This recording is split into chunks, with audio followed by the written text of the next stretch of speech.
Tonight on Headline Humboldt, we sit down with Sara Kazimi from the World Orphanage Foundation to better understand what's happening in Afghanistan and who is getting hurt in the process. She got out a few short days ago and now worries for those left behind. Also on Friday alone, 6 Humboldt County residents died of COVID-19 as local public health officials struggled to contain the worst wave of COVID-19 Humboldt County has seen to date. Coming up next.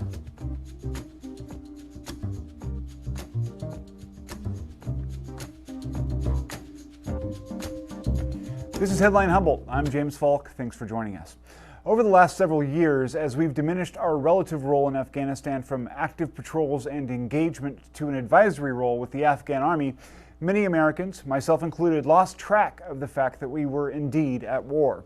Thousands of miles away and in a region completely unfamiliar to most of us, it was easy to relegate the death and suffering there as something abstract that polluted our newscasts, but offered little in the way of an actual threat to Americans.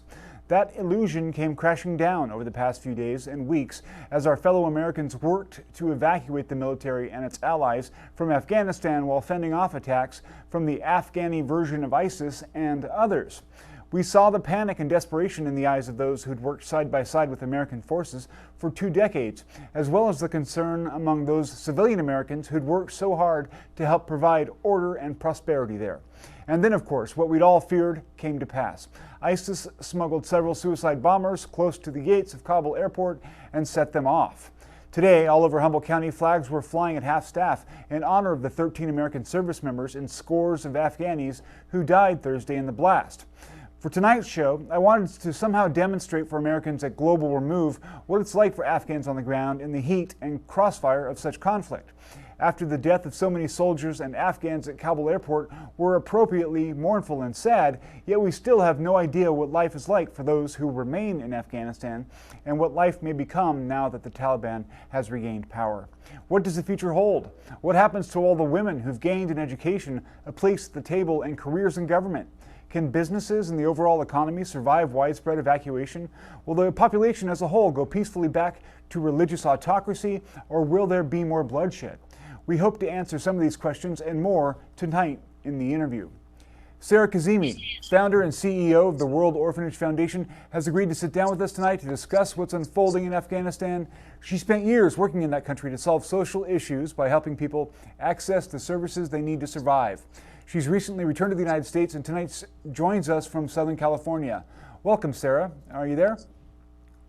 Hi, yes. Thank you so much for having me on the show, and it's great to be here back home. Yeah, I bet. So let's start off with what is the World Orphanage Foundation and what kind of work does it do? World Orphanage Foundation was founded about 2011 here in Los Angeles, California.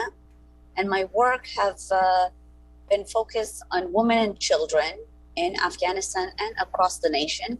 We have been able to assist orphanages in Afghanistan, India, Watoto, Africa, Tanzania, and we've been helping many people here in the United States of America at Midnight Mission, feeding about 1,000 people every Christmas holidays. Wow. But my trip since 2011, going back and forth to Afghanistan and now living actually in Afghanistan, being in ground for past 1 year, a lot of conflict that I've seen in the nation itself, and the infrastructure, just a lot is going on in Afghanistan, especially now.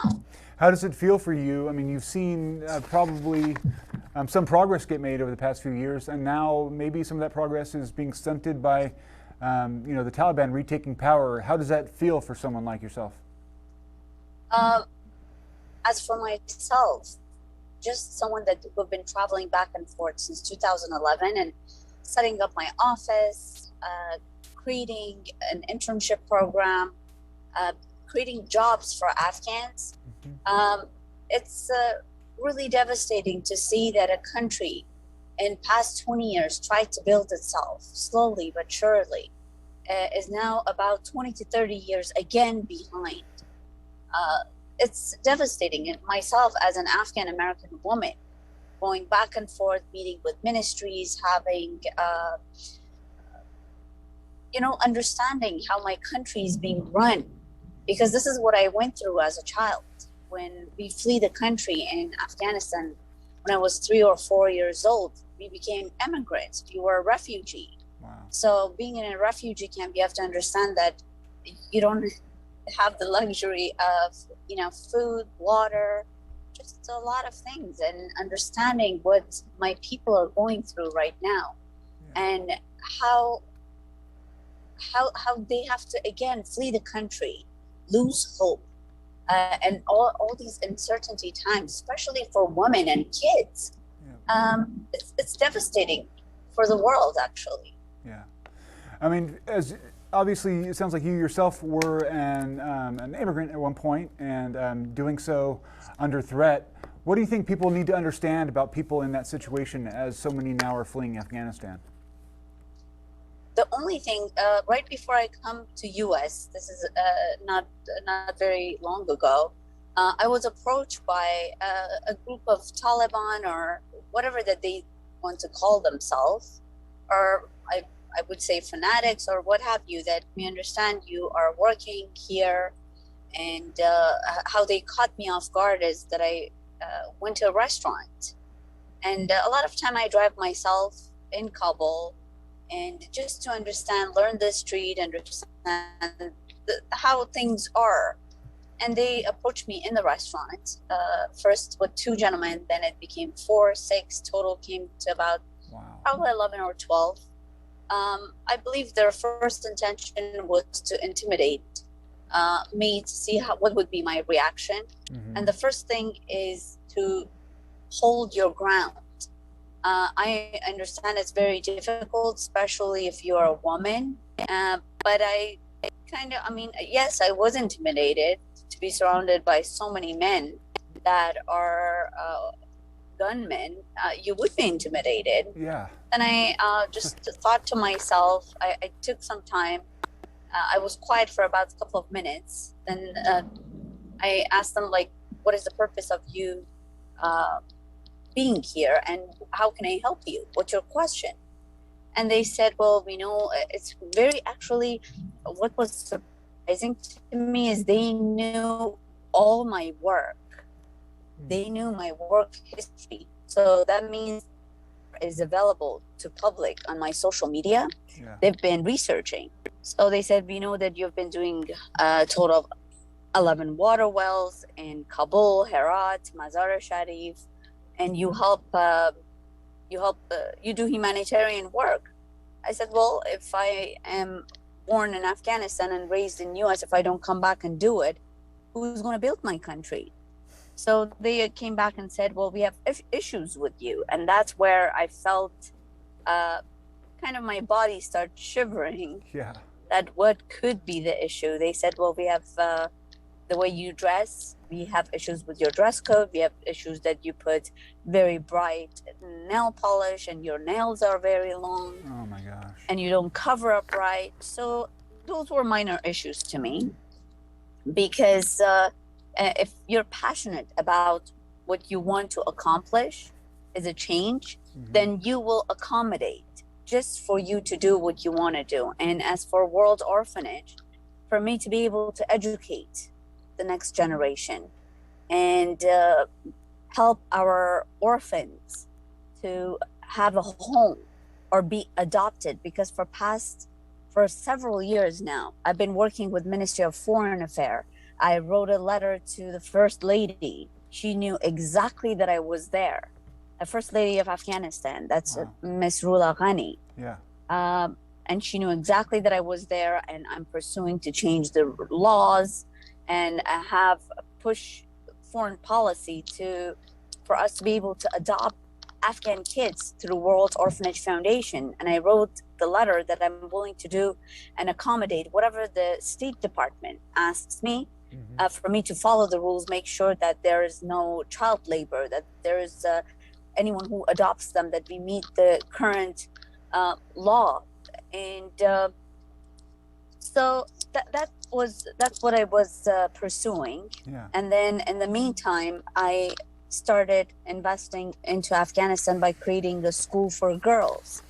I saw the job site, I did my survey, I spoke to the elders of the community in Afghanistan, and I brought them awareness that I'm not here to be, don't fear that, okay, here's a strong woman, but tell me what is it that you want, and if I have your approval for me to build a school. How did they receive you? Were they willing, or were they? They said it's okay as long as the girls from age 0 till the time that they turn 12 or 13. When a girl becomes a woman, we will allow you to do that, and that's fine. But we don't want your American way of style to be here. I said, I'm Afghan. I'm not American. I'm here to help my Afghan people. And that was it. They were okay because they saw that I did a water well in their community, and then I did through World Orphanage Foundation. We did 1,000 donation of pens, pencils, school supply, notebooks. So they saw me being in ground and doing it myself. First, I thought I'm an employee of an organization. When I told them I'm the founder, and this is what my passion is, they were more welcoming. And what I like to request from my Afghans, I don't know if any of them are watching your network, is in this situation, what we can do is calm down. Because if we all go to the airport and we all want to flee the country, which I understand there's a lot of uncertainty at the time. As a woman, you cannot go to work, you cannot, because that's what they said, that men should come to work, but women, we do not want them to stay home. So I understand it's a lot of uncertainty time, but we have to be patient and understand that right now we are, as a country, we were put in this situation without our consent. And the reason I say that is because we have lack of education, that we did not understand what the agreements between US and the Taliban were. And did they have enough women when they were doing the peace talk? Did the woman fight for the woman right? When I read their agreement, which is available to everybody online, if you look at the agreement, which easily you can Google, a lot of the rights are not written about a woman being able to work. Myself, I'm a businesswoman, I'm a philanthropist. If I want to be in ground, do I have that right? Will they allow me and give me the freedom for me to educate the next kids, build a school, build a road, anything that helps the community? Because right now, as you mentioned earlier, the economy is collapsing. All our neighbors are closed doors. The trade sector is not moving. We have sanction on the banking sector. And so it sounds people, like even who the people, yes, go ahead. Well, a lot of the talent and expertise might be trying to flee the country right now. And so long term, I think we mentioned this in a previous conversation over the phone, that if you know, the talent center or the talent core or the educated elite, you know, largely evacuate, what's that leave for the Afghan nation long term to redevelop, you know? Exactly. Because of the fear. So let's say myself, I'm here in US right now, and my team are not able to work because the majority are women. What option will it give me? My only option will become is to flee my people, right? So the sooner they can come, because right now, no one knows what's going to happen. And if everyone flees the country, who will build this nation? My question for you is, does it seem like, I mean, I know you've had only limited interactions with the Taliban so far. That sounded harrowing, what you went through in the restaurant. But do you think that there's any room there to maneuver for people to negotiate for, you know, their rights as women, or as, free people? Are the Taliban going to come at this with an open hand approach or a closed fist approach? Is there any way to tell that yet? See, right. That's why I, even in my previous interview, I have asked people to give it time, because the actual Taliban have not actually reached Afghanistan. The leaders have not been, they are not in Afghanistan. They haven't put the rules on paper of what the rules, what they want, and how they want things, right? So why are we all assuming, why everybody wants to flee the country? Let's say you flee the country and you come to US. Do you know the rules, policy, procedure? Do you understand that you have to start a brand new identity? Which I understand it becomes even more difficult. But at the same time, people in Afghanistan, they think that if they come to US, at least they can have a brand new start. At least there's safety and security. There is, they don't have to fear of going out. Over the past 11 years, myself, I have witnessed rockets go in the building right in front of me that I posted on my media, and my family were just devastated. And because when you see something like that, it's very different when you're watching it through a TV or through your phone.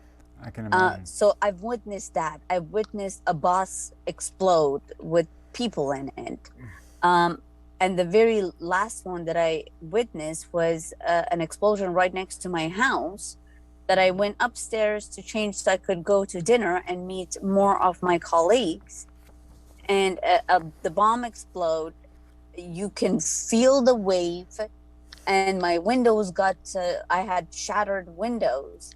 So it's very different when you're in it than when you're watching it through a screen or you're hearing it through an interview. The emotions, the mixed emotions, the lack of uncertainty, it's not as easy as it sounds. It's very difficult. It doesn't sound easy, but I thank you for giving us that perspective. I think it's invaluable for Americans to hear.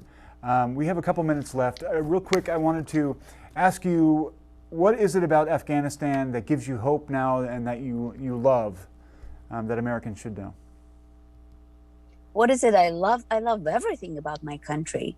I love the fruits. It's all natural. I love the land. I love the people. I love the hospitality. I love the simple things. And there's so much to love about. You know, when you go back and you see all these kids and just little things that makes them happy. When I'm here in US and I see that the kids in US, we have to do so much to make them happy. Just a lot to love about your country. How can you not love your country? How can you not want to build your country? And that's one of the things that I keep going back, because nobody can build Afghanistan but their own people. US went, Russia went, UK went. And why nobody's succeeding? They go there for one thing, and then they claim that they are not going there for nation building. If you're not going for nation building, why are you choosing to do an agreement between Taliban for a nation? Why don't you bring the nation, the people itself? So in conclusion, I believe the only people that can build Afghans are the people who are passionate about the country, and the Afghans themselves, because work ethics, to educate work ethics, for them to understand, they trust their own people. I mean, when you are a foreigner and you want to come and build the country, they don't understand that. This is a third world country. How can you compare a first world to come and build a third world when it's years of trust issues, years of everyone coming there for the asset itself? Let's just be honest with ourselves, right? I mean, how much asset and ground Afghanistan has? It's on Google. Anybody can look at it. Why everyone wants a piece of Afghanistan? Why China? Why every nation wants a piece of Afghanistan? Because they have a lot of rare, they have a lot of in-ground assets that only an elite can extract it. So therefore, there's a lot of different nations going there. And can Afghan themselves do it? No, they don't have the knowledge of it. Even myself, my upbringing being yes. We are out of time. This has been fascinating, and I'd love to have you back on the show. As this moves further forward, could you do that? Could we set this up again?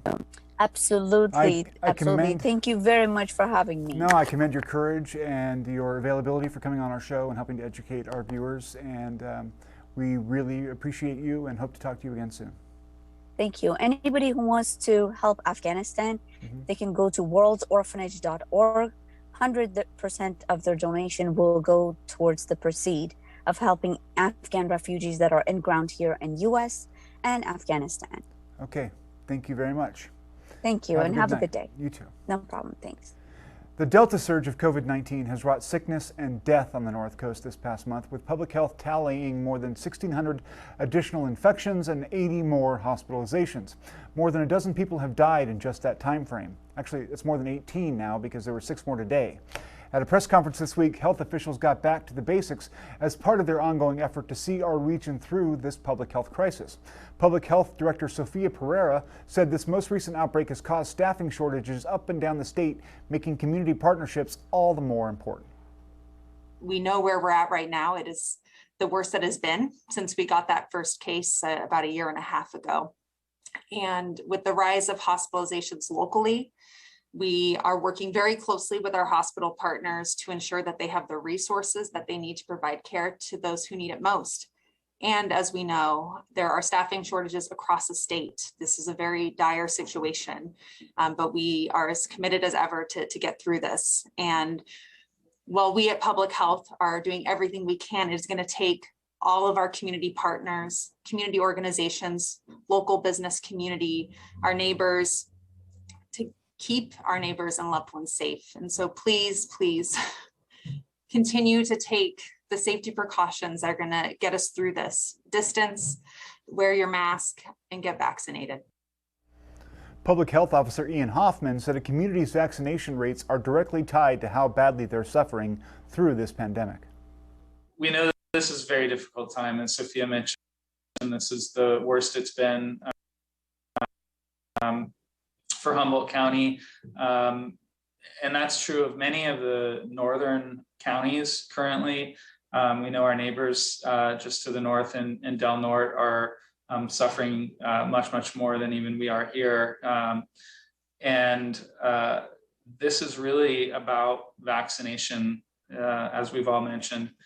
The vaccination rates are directly proportional currently to what communities are experiencing. So the lower the vaccination rate, the worse they're experiencing this Delta surge. There is some hopeful evidence that we're starting to see the peak of this current surge. The last week that showed our case counts in the unvaccinated population were. Sorry, we had a little bit of an audio issue there. Moving on. Democratic Congressman Jared Huffman and Republican Congressman Doug Lamalfa sent a letter to President Joe Biden this week requesting a major disaster declaration in response to multiple wildfires in Northern California. According to a press release, more than 13,000 firefighters and first responders are trying to limit the continuing damage. Governor Gavin Newsom recently declared a state of emergency in Lassen, Trinity, Nevada, Placer, Plumas, Shasta, Siskiyou, and Tehama counties. The severity of these ongoing disasters requires federal assistance as soon as possible and cannot wait for the assessments often required for federal individual and public assistance, Huffman and Lamalfa wrote in their letter. In addition, Huffman this week released the 2021 Wildfire Resource Guide to help those affected find resources, and he also announced that firefighting grants have been awarded to California's 2nd District, including roughly $3,000 to the Arcata Fire Department. For this week's community conversation, as developed by the City of Eureka, we hear from Jemima Har of the Humboldt Arts Council and Morris Graves Museum. I'm Jemima Har. I'm the Executive Director and Curator of the Humboldt Arts Council and the Morris Graves Museum of Art. Humboldt Arts Council is the state local partner for the California Arts Council, and we operate the Morris Graves Museum of Art, which is probably our biggest program that we do in the community. We have owned and operated the museum since the year 2000. It's a historic building. We're the former Carnegie Library, and it really is kind of the heart of the arts as well as the heart of history in Humboldt County and in Eureka.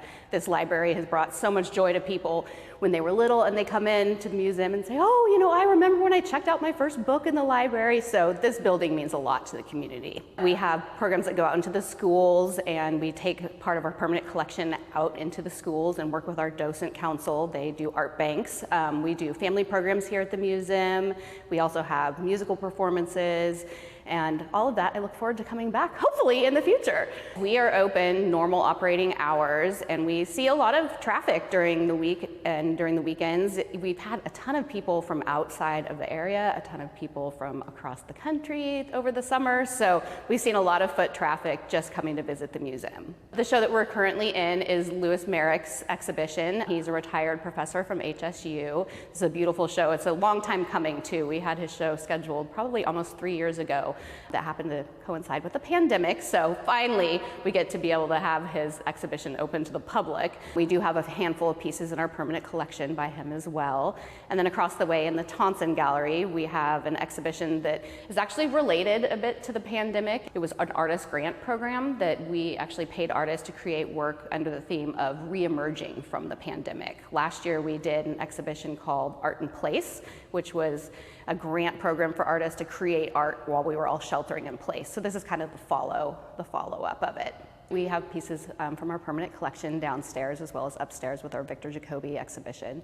So we have a wide range of things for people to enjoy at the moment. I absolutely love Eureka. When I first moved here, I knew, you know, having gone to Humboldt State, it's like, oh, I'm gonna move to Arcata. And when I came around Eureka, I thought, this is where I wanna live. And I think it's that small town feel that you know the checkers at the supermarket, you know all the other little businesses, and they know you personally as well. I mean, I feel like when people walk in to the museum, I know their dogs' names. I mean, it's just, I feel like we all feel like a family here in Eureka. I've always been involved in the arts since I was a child. My parents took me to museums when I was 3 weeks old, so it was something that was a passion of mine basically my whole life. I graduated from Humboldt State with a degree in art history and museum and gallery practices, so when I saw a job opening here after working in the Bay Area for a while, I jumped on it because I love this area. I love everything about our close-knit community, and especially the arts here. The arts are just amazing. I mean, I think in Eureka, it's hard to go anywhere without,